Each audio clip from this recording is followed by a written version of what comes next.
Bienvenue dans ce dernier épisode de la série Peins avec moi une toile, et aujourd'hui je te montre le résultat de cette toile. Mais avant ça, je vais quand même la peaufiner avant de vous la montrer. Donc je prépare ma dernière palette et je commence à balayer ma toile de long en large pour trouver les petits ajustements à faire, comme par exemple ici, ajuster des cheveux, en rajouter, en enlever, selon la nécessité. Pour cette étape, je ne quitte pas mon pinceau très fin, il m'est indispensable pour ajouter les derniers détails qui feront la différence. Parce que oui, je trouve que cette étape est trop importante.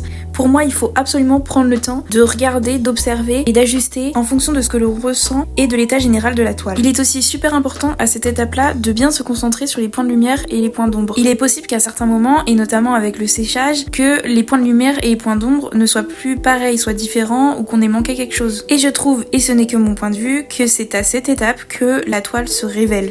Et j'adore ce moment où je vois presque prendre vie ma toile. Je trouve ça juste incroyable et me dire qu'elle est terminée, que j'ai passé tant d'heures dessus et que ça y est, je pose les derniers coups de pinceau. L'étape du vernis aussi est super importante et pour cette étape, j'ai décidé d'utiliser un vernis mat en spray de la marque Sennelier. Et ça y est, ma toile est enfin terminée. Je suis trop contente. Vous êtes prêts pour le reveal?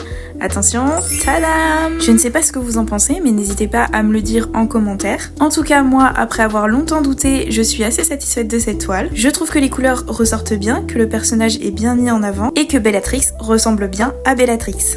Mais il ne faut pas oublier qu'il s'agit d'un diptyque, donc rendez-vous dans une autre série de vidéos pour voir la réalisation de la toile qui viendra compléter celle-ci. N'hésite pas à t'abonner.